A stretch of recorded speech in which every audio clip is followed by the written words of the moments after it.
할렐루야. 사랑하는 대강의 가족 여러분, 오늘 하루도 하나님의 말씀과 동행하는 삶이 되길 소망합니다. 오늘 함께 나눌 하나님의 말씀은 여호수아 7장 1절에서 5절 말씀입니다.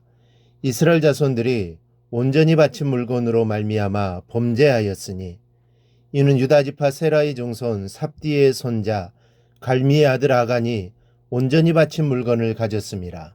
여호와께서 이스라엘 자손들에게 진노하시니라. 여호수아가 여리고에서 사람을 베델 동쪽 베다웬 곁에 있는 아이로 보내며 그들에게 말하여 이르되 올라가서 그 땅을 정탐하라 하매 그 사람들이 올라가서 아이를 정탐하고 여호수아에게로 돌아가 그에게 이르되 백성을 다 올라가게 하지 말고 2-3천 명만 올라가서 아이를 치게 하소서.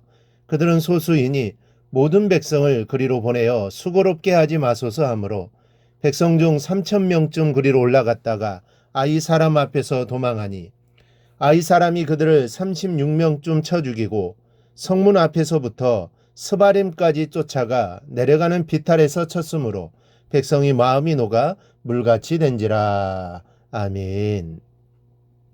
난공불락의 여리고성 전투에서는 아주 통쾌하게 승리를 거두었습니다.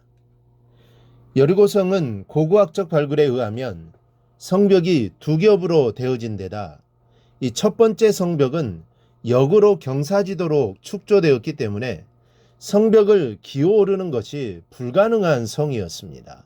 그래서 여리고는 난공불락의 성입니다. 그런 성을 7일 만에 칼 한 번 휘두르지 않고 무너뜨렸습니다. 그러므로 이 승리의 기쁨이란 말로 표현할 수 없었을 것입니다. 그리고 이어서 아이성을 공격할 차례가 되었습니다. 아이는 폐허라는 뜻입니다. 그 이름에 걸맞게 아이성은 낙후된 곳입니다. 인구도 별로 없었습니다. 이 카우프만은 당시 아이성에는 거의 주민들이 살고 있지 않았다고 했습니다. 이곳은 여리고성에 비하면 정말 주먹만한 성입니다. 다녀온 정탐꾼들의 말을 들어보십시다. 아무리 작은 성일지라도 여호수아는 정탐꾼을 보냈습니다. 적을 정확하게 파악해야 있을 수가 없을 것이기 때문입니다. 정탐꾼이 아이성에 올라가 보니 아주 보잘것없었습니다. 그래서 이렇게 말합니다. 여호수아에게로 돌아와 그에게 이르되 백성을 다 올라가게 하지 말고 2-3천 명만 올라가서 아이를 치게 하소서. 그들은 소수이니 모든 백성을 그리로 보내어 수고롭게 하지 마소서. 다 올라갈 것 없습니다. 2-3천 명만 올라가면 충분하겠습니다. 그들은 별 볼 일 없으니 이스라엘 백성이 다 올라가서 수고하게 하지 말고 2-3천 명만 올려보내십시오. 그럽니다. 여러분, 이것이 인간의 한계입니다.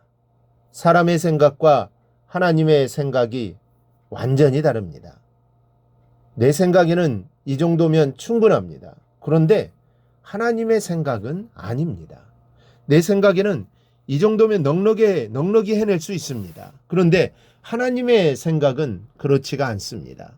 그래서 하나님께 기도해야 하고 주님을 의지해야 하고 성령의 도우심을 구해야 하는 것입니다. 여호수아의 판단을 살펴보십시다.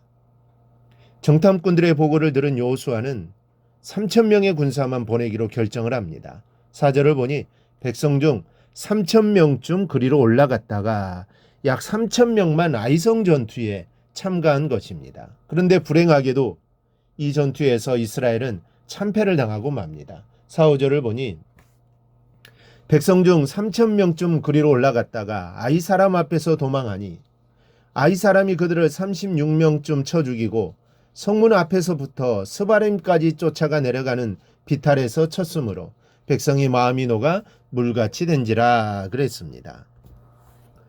주먹만한 아이성 전투에서 36명이 죽고 혼비백산하여 도망쳐 내려왔습니다. 마음이 녹아 물같이 되었다고 했습니다. 간담이 서늘하게 녹아내렸다는 뜻입니다. 지금까지의 내용을 살펴보면서 이스라엘이 전쟁에서 대피한 이유가 무엇인지를 생각해 보면 정탐꾼들이 아이성을 너무 얕잡아 봤습니다. 숫자도 적고 별 볼 일 없는 성이었으므로 아주 우습게 생각했습니다. 여기서 생각해 보십시다. 이런 생각이 드는 상황에서 하나님을 의지하는 마음이 있었을까요? 요 정도쯤이야 뭐 한 주먹거리도 안 되지. 이런 마음에는 하나님을 의지하는 마음이 있을 수 없습니다. 우리 힘으로 거뜬하다는 것이지요. 이것이 바로 문제입니다. 내 힘으로 할 수 있다는 생각이 문제인 것입니다. 여호수아도 잘못된 판단을 내렸습니다. 그 이유는 아이성 전투를 앞두고 하나님과의 대화가 전혀 없었다는 데 있습니다. 요단을 건널 때에도 하나님이 말씀해 주셨고 여리고 전투에서도 하나님이 말씀하셨습니다. 그런데 아이성 전투에서 하나님은 침묵하고 계십니다.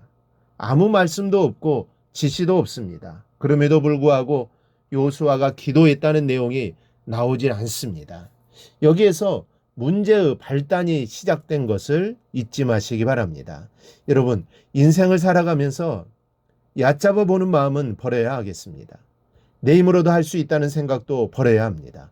만사에 주님을 의지하며 주님께 기도하고 주님의 도우심과 이끄심을 구하는 삶을 사실 수 있기를 바랍니다. 그것이 바로 승리의 삶을 사는 길입니다. 다른 것에 있지 않습니다. 기도하고 주님의 도우심을 받아 나가는 것입니다. 이 사실을 절대로 잊지 않고 먼저 기도하고 만사를 시작하기를 주님의 이름으로 축원합니다. 오늘 묵상한 말씀을 굳게 잡고 삶으로 실천하며 살아내는 대강의 모든 성도들이 되기를 축복합니다.